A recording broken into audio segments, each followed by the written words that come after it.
It was September 11th, but the weather was balmy. There was not a cloud in the sky. I remember coming into work thinking, wow, this is absolutely gorgeous out today. I practiced law from an office at 140 Broadway. I was working a breakfast buffet at Tom Restaurant. I'm Senior Vice President at Deutsch. It's an advertising agency. And I was the doorman at the Marriott World Trade Center. I was pouring coffee for one of the guests. And for some reason, I don't know why, I looked up and I did see a plane, saw it go right into the building. And suddenly, this building shook, and the windows buckled a little bit, and there was the sound and pressure of a huge explosion. And the air all around downtown immediately filled with papers. There was a hurricane of 8.5 by 11-inch papers. Oh my God, the World Trade Center is on fire. It's 8:52 here in New York. I'm Bryant Gumbel. We understand that there has been a plane crash on the southern tip of Manhattan. It looked like it bounced off the building, and then I just saw a huge ball of fire on top.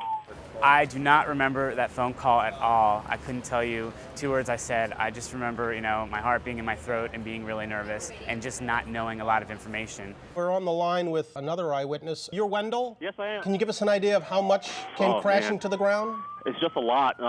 Bricks, a lot of bricks, a lot of glass.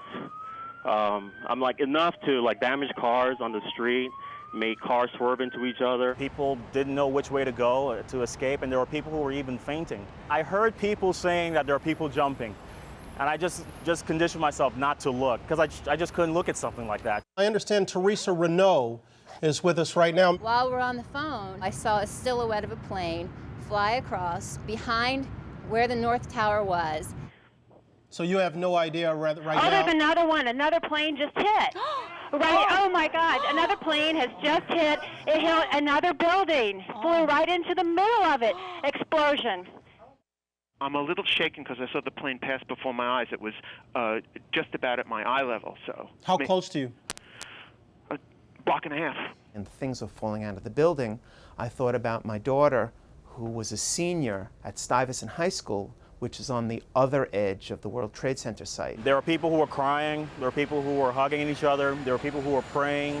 And at that moment, the South Tower was crumbling in that scene that everybody's seen on TV 100 times. And with that, thousands of people started to run in a herd directly at us. And all we could do was run out of their way to clear a space for them, or they would have trampled us. A lot of people were heading up Thompson Street to evacuate the area. We took whatever food we had and we just left it out for ongoers or for people who needed water or people who were shook up.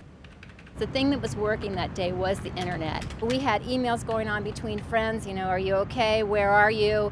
Everybody was checking and trying to figure out where was Carol. Well, I heard from my coworkers. They told me that Joe Keller is missing. He's devoted to his family. I know he had 2 kids. He loved his wife. Oh, Carol, she was great. She lived in the moment. She had a lot of joy and spontaneity to her. She painted pictures of what she saw. She danced.